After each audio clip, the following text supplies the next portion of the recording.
मुफ्ती साहब, उम्र के दौरान औरत के माहवारी अची वने तो छा हुकुम है? भाई अबू बकर, जेकॾहिं का औरत उम्र ते वञे थी पई ऐं उनखे इहो मेंसिस आयो आहे, माहवारी आई आहे, त पोइ इन हालत में ॿ कम जाइज़ न आहिनि।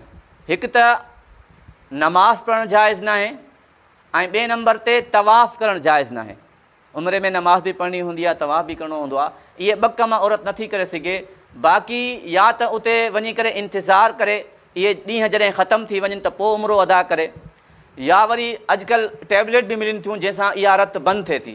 टैबलेट इस्तेमालु करे इन खून खे बंदि करे पंहिंजो जेको आहे उमिरो अदा करे। छो त जेको ॿिए मुल्क खां वेंदो, पाकिस्तान खां वेंदो, इंडिया खां वेंदो, ज़ाहिर आहे उनजो ख़र्चो ज़्यादा थियलु हूंदो आहे, त उहा इन बीमारी जे करे उमिरि खां महरूम न थिए, इन करे उहा इन शइ खे दवा वग़ैरह इस्तेमालु करे पोइ उमिरि जा अरकान अदा करे। हिकु हिसाब लिखियो आहे मुफ्ती साहब, सुन्नत मुअक्कदा ऐं सुन्नत ग़ैर मुअक्कदा में छा फ़र्क़ु आहे ऐं इन्हनि मंझां अफ़ज़ल कहिड़ी आहे?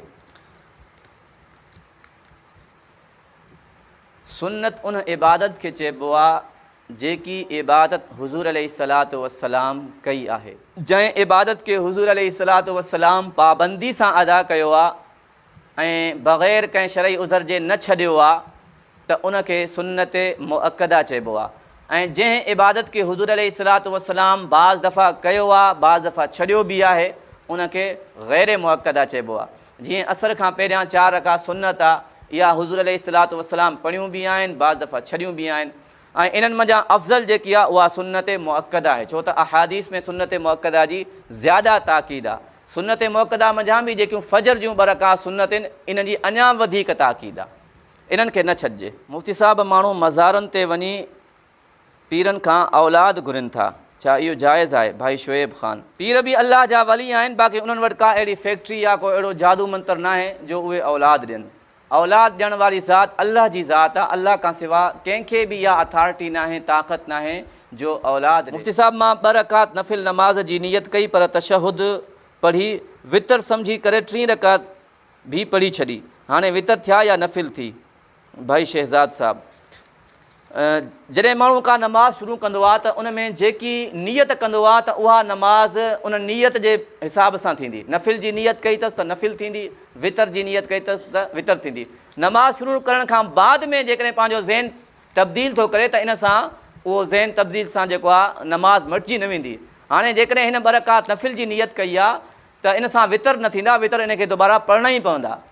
ऐं जेकॾहिं इन 3 रकात पढ़ियूं आहिनि ऐं 3 रकात मुकमल करण खां बाद सजदे सहव कयो अथसि त पोइ 2 रकात नफ़िल शुमार थींदियूं ऐं 1 रकात कल अदम थींदी, बाक़ी इन खे वितर पढ़णा ई पवंदा। मुफ्ती साहब, चंद माण्हू कमेटी रखनि था ऐं हर महीने कमेटी निकिरे थी, पर कमेटी उनखे मिले थी जेको घटि ॿोली हणंदो।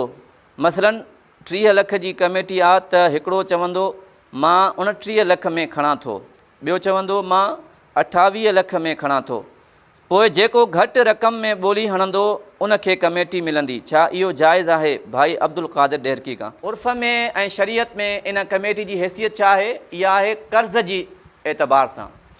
जीअं चंद माण्हू पैसा जमा करे कंहिं वटि जमा कंदा आहिनि हिकिड़े शख़्स वटि, गोया के इन्हनि उन शख़्स वटि कर्ज़ु रखियो आहे, जॾहिं महीनो पूरो थींदो कंहिं हिकिड़े खे उहा ॾिनी वेंदी। बाक़ी जेकी हिन सूरत लिखी आहे त जॾहिं हर महीने कमेटी निकिरंदी आहे त उन ते ॿोली लॻंदी आहे, जेको घटि रेट में खणंदो त उनखे मिलंदी, त इहो हिकिड़ो सूद वारो तरीक़ो आहे। छो त जेकी रक़म घटि कयूं था, इहे पैसा जंहिं वटि असां कमेटी रखी आहे उनखे मिलनि था, छाजे लाइ मिलनि था पिया? सूद जे करे मिलनि था पिया, त इहा सूद वारी सूरत आहे। इन सूरत में कमेटी जी तरतीब जाइज़ न आहे। मुफ्ती साहब, क़ुरान मजीद शहीद थियल मुक़दस औराक साड़जनि या छा कजे? उन्हनि खे साड़जे न, बहितर इहो आहे त उनखे ज़मीन जे अंदरि को खॾ वग़ैरह खोटे उन में दफ़नाइजे, या वरी कंहिं वॾे वाह जे अंदरि उन्हनि खे लोड़े छॾिजे।